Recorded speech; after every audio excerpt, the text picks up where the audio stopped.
जय हिंद साथियों, आप सभी का स्वागत है आपके अपने चैनल राजू सॉल्यूशन में। आज हम लोग देखने वाले बिहार डीएलएड एंट्रेंस एग्ज़ाम 2025 की लिए जो तैयारी कर रहे हैं उनके लिए बेहद ही खास जीके जीएस। और यहाँ पे इसी टाइप का क्वेश्चन है जिस टाइप के आपको पूछे जाएंगे और पूछे जाते हैं।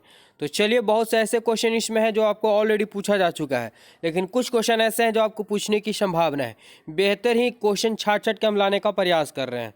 तो चलिए फटाफट से आप लोग जवाब देने का प्रयास करेंगे। और चैनल पहली बार जुड़े तो चैनल को सब्सक्राइब कर लीजिए। एवरीडे शाम को 7 बजे क्लासेस पे देखने को मिल रहा है। साथ ही जल्दी मैराथन क्लास स्टार्ट होने वाला है, समय की वजह से नहीं मिल पा रहा है।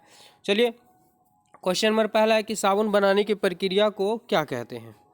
साबुनीकरण, संघनन, जल अपघटन या वाष्पीकरण। तो याद रखेंगे, साबुन बनाने की प्रक्रिया को साबुनीकरण कहा जाता है। अगर ऑप्शन ए आप लोग बताएं तो बिल्कुल सही। चलते हैं अगले सवाल की ओर। अगला सवाल हमारे पास है, आप लोग फटाफट से कमेंट बॉक्स में आंसर देने का प्रयास करें। रक्त को थक्का बनाने में इनमें से कौन सा अवयव मदद करता है? रक्त यानी ब्लड, खून जिसको बोलते हैं, को जमने में कौन सा पदार्थ जो है मदद करता है? Vitamin A, vitamin D, vitamin के या फोलिक अम्ल? क्या होगा राइट आंसर? तो ध्यान देंगे, विटामिन के जो होता है रक्त को थक्का बनाने में या जमने में मदद करता है। ऑप्शन सी यहाँ पे करेक्ट आंसर हो जाएगा। अगर ऑप्शन सी आप लोग बताएं तो बिल्कुल सही बताए हैं। ये सब बेहतर ही खास क्वेश्चन है जो आपको देखने को मिलने वाले हैं। ठीक है, चलिए आगे बढ़ते हैं कि दो विद्युत आवेश के बीच लगने वाले बल संबंधित है। आप लोग पढ़ चुके होंगे बिल्कुल। अगर 11 12 क्वेश्चन पढ़े होंगे या 10 भी पढ़े होंगे कूलॉम का नियम, तो आप लोग पढ़ चुके होंगे। दो आवेशों के बीच लगने वाले बल को क्या कहा जाता है? किससे संबंधित है? फ्राइडे के नियम से, ओम के नियम से, कूलॉम के नियम से, एम्पियर के नियम से। तो हम पहले ही आप लोग बता चुके हैं कि कूलॉम के नियम से संबंधित है। एफ बराबर होता है, ठीक है, एफ बराबर होता है Q1 इंटू Q2 और बटा क्या होता है? आर स्क्वायर होता है। ठीक है, यहाँ पे जी गुरुत्वाकर्षण लग जाता है। अगला क्वेश्चन है 4 नंबर क्वेश्चन हमारे पास बोल रहा है कि निम्न में से सबसे भारी धातु कौन सी है? इन चार ऑप्शन है, चारों में से बताने कि सबसे भारी धातु कौन है। यूरेनियम है, तांबा है, चांदी है या एल्यूमिनियम है? क्या होगा इसका राइट आंसर? तो याद रखेंगे, यूरेनियम जो धातु है वो सबसे भारी धातु के रूप में आता है। यूरेनियम का प्रयोग जो है बम विस्फोटक या नाभिकीय ऊर्जा प्राप्त करने में किया जाता है। चलिए आगे बढ़ते हैं अगले सवाल की ओर। फटाफट से क्वेश्चन क्लियर करेंगे, ज़्यादा समय नहीं लेंगे। क्वेश्चन है कि स्टील को कठोरता प्रदान करने के लिए, स्टील यानी जो लोहा से भी ज़्यादा मजबूत होता है, जिसमें जंग नहीं लगता है। ठीक है, जैसे आप ट्रेन को पटरी देखते होंगे तो लोहा का है, लेकिन उसमें स्टील की मात्रा होती है, काफ़ी वो मजबूत होता है। तो लोहा को यानी स्टील को मजबूती प्रदान करने के लिए जो पदार्थ मिलाया जाता है वह कौन सा है? सिलिकॉन की मात्रा, मैग्नीज की मात्रा, कार्बन की मात्रा या क्रोमियम की मात्रा? क्या होगा राइट आंसर? तो याद रखेंगे, कार्बन की जितनी अधिक मात्रा मिला दी जाती है वो उतना ही स्टील हो या लोहा हो क्या होता है? मजबूत हो जाता है। चलिए आगे बढ़ते हैं। ऑप्शन सी यहाँ पे करेक्ट आंसर हो जाएगा। क्वेश्चन नंबर 6 है, क्या बोल रहा है कि बॉक्साइट अयस्क से किस धातु की प्राप्ति होती है? बिल्कुल आप लोग पढ़ चुके हैं कि बॉक्साइट किस धातु का अयस्क है, लेकिन यहाँ पे सवाल बोल दिया, घुमा दिया थोड़ा सा, कि बॉक्साइट अयस्क से किस धातु की प्राप्ति होती है। बिल्कुल वही क्वेश्चन है।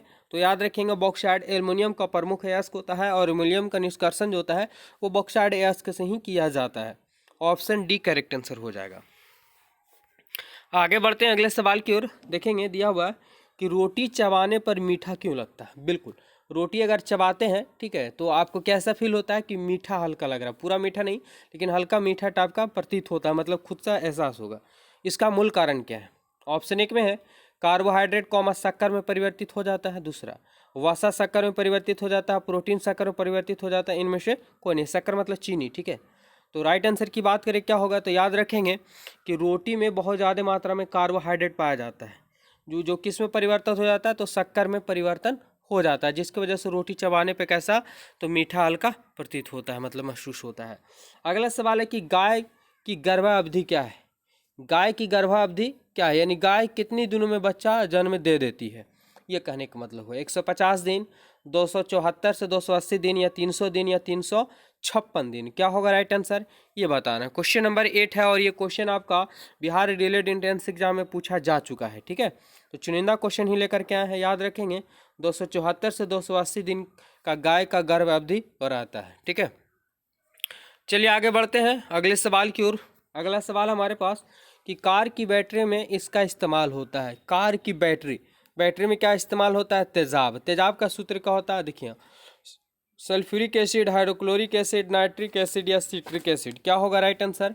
ये बताना फटाफट से। देखेंगे तो कार की बैटरी में जो पाया जाता है वो क्या होता है, सल्फ्यूरिक एसिड, जिसे हम लोग क्या बोल देते हैं, तेजाब भी बोल देते हैं।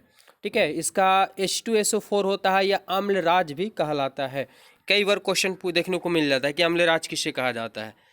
अगला सवाल है कि दुधारू पशुओं में, यानी जो दूध देने वाली पशु होते हैं, तो दुधारू पशुओं में कैल्शियम की कमी के कारण होता है, यानी उनमें कैल्शियम की मात्रा कमी हो जाती है, जिसके वजह से कौन सा रोग उत्पन्न हो जाता है।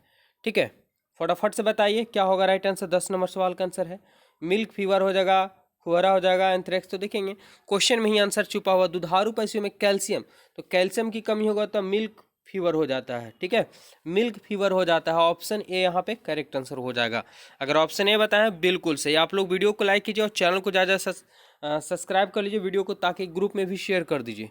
एवरीडे क्लास देखने को मिलने वाला है। ठीक है, सबसे तेजी से बढ़ने वाला पौधा कौन सा है, सबसे तेजी से बढ़ने वाला पौधा कौन है इसमें, सुपारी है, आम है, यूकलिप्टस है या नारियल है। राइट आंसर बताना है 11 नंबर सवाल का आंसर। तो याद रखेंगे क्या होगा, तो यूकलिप्टस जो होता है वो सबसे तेजी से बढ़ने वाला क्या होता है, पौधा होता है। ऑप्शन सी करेक्ट आंसर याद रखेंगे। बेहद ही खास क्वेश्चन है सभी। अगला सवाल है अम्लीय वर्षा में प्रायः क्या अधिक मात्रा में होता है। अम्लीय वर्षा वैसी वर्षा जो बिन मौसम का बरसात हो जाता है। ठीक है, अब देखें कि गर्मी के दिनों में भी क्या हो जाता है पानी, वो क्या कहलाता है, एक प्रकार का अम्लीय वर्षा होता है। आखिर उसका मूल कारण क्या होता है और नुकसान क्या होते हैं, बहुत सारे इसके यहाँ से क्वेश्चन देखने को मिल जाते हैं। ठीक है, तो अभी थोड़ा सा हम चर्चा करें इस पर, पहले इसका आंसर हम लोग जान लेते हैं। तो अम्लीय वर्षा में प्राय अधिक मात्रा में क्या होता है, कार्बनिक अम्ल होता है, हाइड्रोक्लिक अम्ल होता है, नाइट्रिक अम्ल होता है या सल्फ्यूरिक अम्ल होता है। क्या होगा राइट आंसर।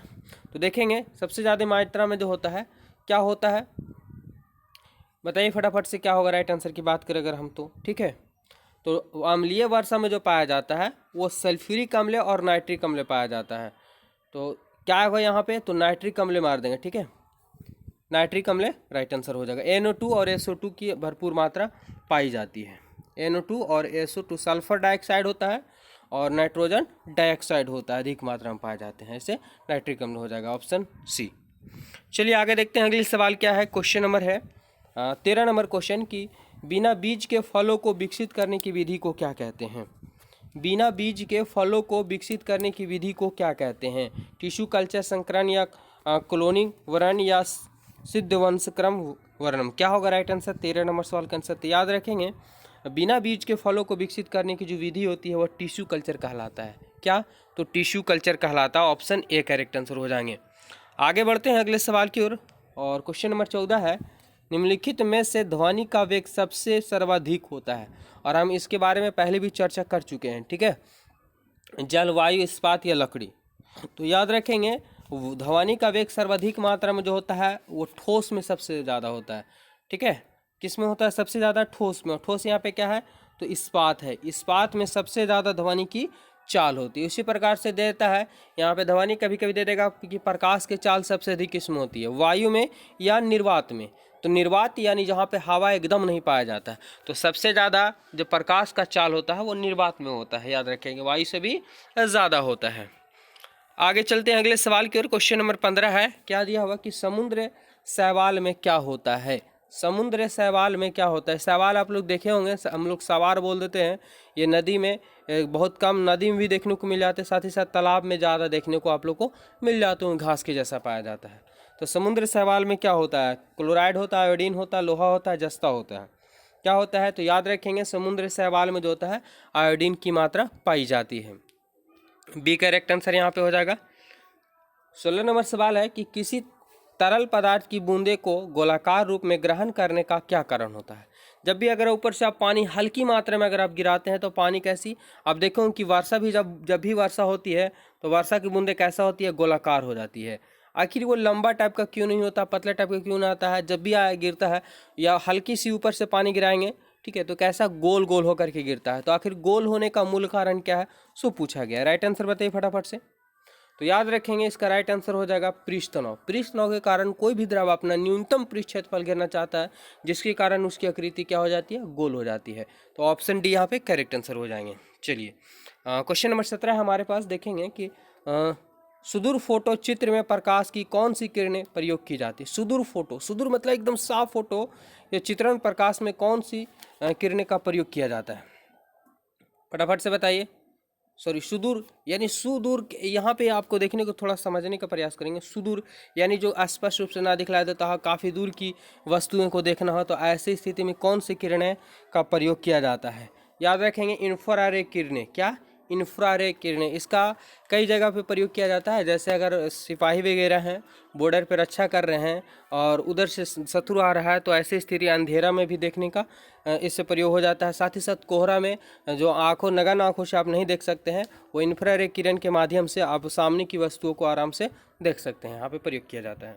आगे बढ़ते हैं, क्वेश्चन नंबर 18 हमारे पास है कि डॉक्टर द्वारा प्रयोग किए जाने वाला स्थिति स्कोप किस सिद्धांत पर काम करता है? डॉक्टर द्वारा जो प्रयोग किए जाने वाला स्थिति स्कोप, ये होता क्या है? तो सबसे पहले हम लोग जानते हैं कि स्थिति स्कोप यानी एक प्रकार का आला होता है। आला जिससे दिल की धड़कन हो जाती है, वो जांच कर लिया जाता है। तो उसमें किस सिद्धांत पर वो कार्य करता है? ध्वनि का व्यतिकरण, ध्वनि का परिवर्तन, ध्वनि का अपवर्तन या ध्वनि का अध्यारोपण, किस पे कार्य करता है ये? तो याद रखेंगे, ध्वनि का परिवर्तन पे कार्य करता है। ठीक है, ध्वनि के किस पे? परिवर्तन पर कार्य करता है। Option B correct answer. Question number 19 हमारे पास कि आधुनिक शक्तिशाली चुंबक किससे बनते हैं? Very very important question. आज देखते हैं कि चुंबक की पावर काफ़ी कई गुना ज़्यादा है। कौन सा चुंबक? तो शक्तिशाली चुंबक। आखिर वो बनाया जाता है कैसे?